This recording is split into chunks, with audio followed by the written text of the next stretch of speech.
গোয়েন্দা পুলিশ বা ডিবি হেফাজত থেকে বৈষম্য বিরোধী ছাত্র আন্দোলনের ৬ সমন্বয়কের মুক্তি, নির্বাহী আদেশে জামায়াত শিবির নিষিদ্ধ এবং দেশ জুড়ে রিমেম্বারিং আওয়ার হিরোজ কর্মসূচির মধ্য দিয়ে অতিবাহিত হয়েছিল ২০২৪ সালের ১ আগস্ট। যা আন্দোলনকারীদের কাছে ৩২ জুলাই হিসেবে পরিচিত। টানা ৫ দিন ডিবি হেফাজতে থাকার পর ওই দিন বেলা ১:৩০টার দিকে নিজস্ব গাড়িতে করে ৬ সমন্বয়ককে তাদের বাসায় পৌঁছে দেওয়া হয়। অন্যতম সমন্বয়ক নাহিদ ইসলামের বাবা বদরুল ইসলাম জানান, হেফাজতে ২ দিন অনশন করায় তারা শারীরিকভাবে অত্যন্ত দুর্বল হয়ে পড়েছিলেন। অন্যদিকে একই দিন বিকেলে সন্ত্রাস বিরোধী আইনের ১৮ এর ১ ধারা অনুযায়ী এক নির্বাহী আদেশে বাংলাদেশ জামায়াতে ইসলামী ও ইসলামী ছাত্র শিবিরকে আনুষ্ঠানিকভাবে নিষিদ্ধ ঘোষণা করে প্রজ্ঞাপন জারি করে তৎকালীন সরকার।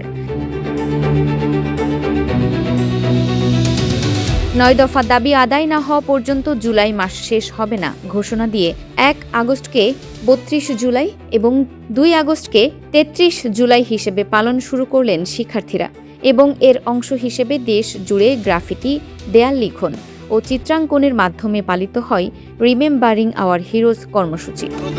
হত্যা করা হয়েছে সেটার প্রতিবাদ এবং সেটা সুষ্ঠু বিচার যেন হয়। শিশুদের, ছাত্রদের প্রাণ যেন না যায়। আমাদের দিয়ে হবে না, হবে এই নতুন প্রজন্ম দিয়ে।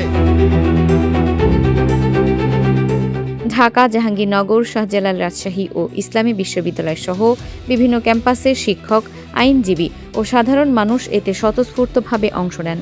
ঢাকা বিশ্ববিদ্যালয়ের লোক প্রশাসন বিভাগের শিক্ষক শিক্ষার্থীরা প্রতিবাদ সমাবেশ করলেও আওয়ামীপন্থী নীল দলের শিক্ষকরা শিক্ষার্থীদের ক্লাসে ফেরার আহ্বান জানান এবং বেগম রোকেয়া বিশ্ববিদ্যালয়ের শিক্ষকরা আবু সাইদ হত্যার সুষ্ঠু বিচার দাবি করেন।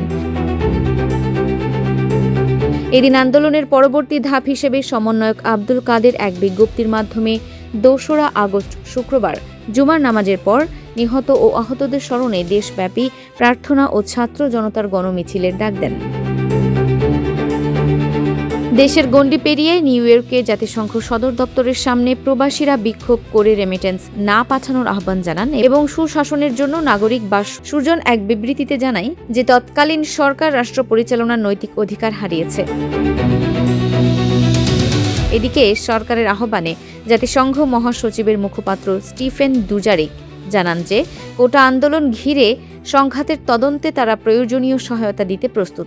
পাশাপাশি ১৬ থেকে ২১ জুলাই পর্যন্ত সংঘটিত প্রাণহানি ও নাশকতার ঘটনা তদন্তে হাইকোর্ট বিভাগের ৩ বিচারপতির সমন্বয়ে একটি তদন্ত কমিশন গঠন করে প্রজ্ঞাপন জারি করে তৎকালীন মন্ত্রিপরিষদ বিভাগে।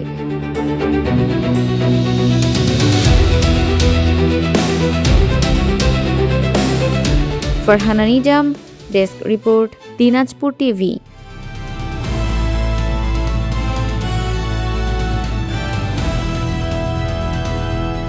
দিনাজপুর টিভি মানুষের জীবনের কথা বলে।